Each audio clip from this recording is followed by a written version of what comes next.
కొరింథీ రాసిన పత్రిక 4:7.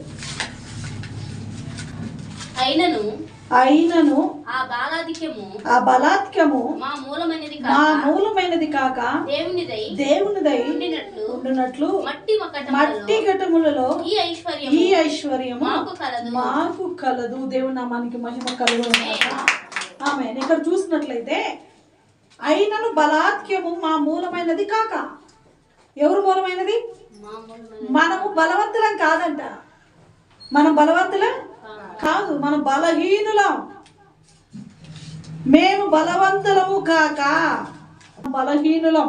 మనం బలహీనులమై ఉన్నప్పుడు బలము ఎవరిదై ఉందంటే దేవునిదై ఉంది. బలం ఎవరిది? దేవునిదై ఉంది. దేవుడు బలవంతుడు. ఆ బలవంతుడైన వాడు మనకేం చేస్తున్నాడంటే మట్టి ఘటములో ఐశ్వర్యము మాకు కలదు అని పౌలు అంటూ ఉన్నాడు. దేనిలో ఐశ్వర్యం కలదంట? మట్టి ఘటములో ఐశ్వర్యము కలదు. అంటే పౌలు ఇంకొక మాట అంటాడు, చాలా విలువైన వస్తువులు, మనకు చాలా విలువైన వస్తువులు ఉంటాయి. ఆ వస్తువులు మనం ఎక్కడ పెడతాం? బీరువాలలో పెడతాం. అది తొందరగా చాలా భద్రంగా ఉండే చోట మనం ఎత్తి పెడతాం.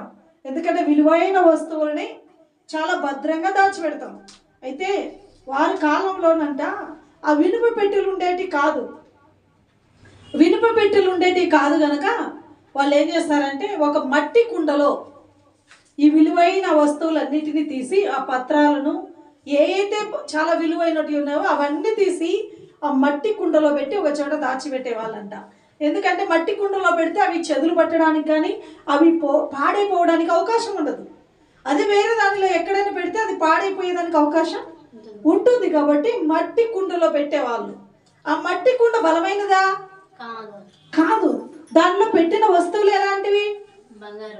చాలా విలువైన వస్తువులు. ఈ విలువైన వస్తువులు తీసుకొని వెళ్ళి దేంట్లో పెడుతున్నారు? మట్టి కుండలో. అంటే ఒక విలువ లేని దాంట్లో, ఒక బలము లేని దాంట్లో బలమైనవి పెడుతున్నారు. ఈ మట్టి కుండనంట చిన్న చిన్నగా తట్టినా కూడా అది పగిలిపోతుంది.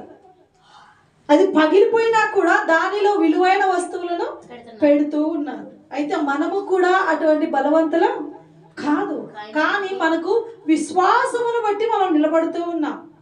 అయితే ఈ మట్టి ఘటమైన మన శరీరంలో కూడా దేవుని ఐశ్వర్యము కలదంట. ఏమి కలదు? దేవుని ఐశ్వర్యం కలదు. దేవుని ఐశ్వర్యం ఒకటే కాదు, దేవుని విమోచన వార్త కూడా మనలో పెట్టి ఉన్నాడు. ఈరోజు ఇలా ప్రకటిస్తున్నామంటే, ఈరోజు ఇలా మాట్లాడుతున్నామంటే మన బలం ఏదో కాదు, మన శక్తి ఏదో కాదు, మనం ఏదో జ్ఞానవంతులమని ప్రకటించడంలే. దేవుని ఆత్మ మనలో ఉంది కనుక మనం మాట్లాడగలుగుతున్నాం.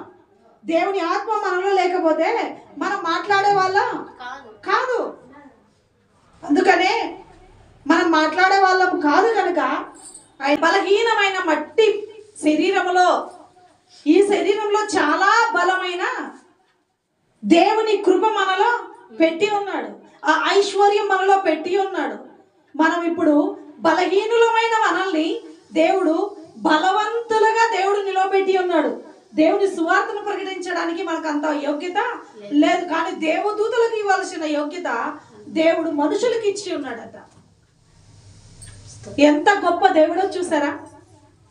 మనం బలహీనమైనప్పటికీ, మనం ఎందుకు పనికిరాని వారమైనప్పటికీ మనకు ఒక మంచి ఐశ్వర్యమును మనలో పెట్టి ప్రకటించడానికి, ఆయన విమోచన సువార్తను ప్రకటించడానికి అటువంటి ఆత్మను మనలో ఉంచి గొప్ప గొప్ప కార్యాలు కూడా మన ద్వారా జరగడానికి దేవుడు దేవదూతలకు ఇవ్వాల్సిన అర్హతను మనకు ఇచ్చి అన్నాడు. ఎందుకు పనికిరాని మనల్ని నిలబెట్టాడు.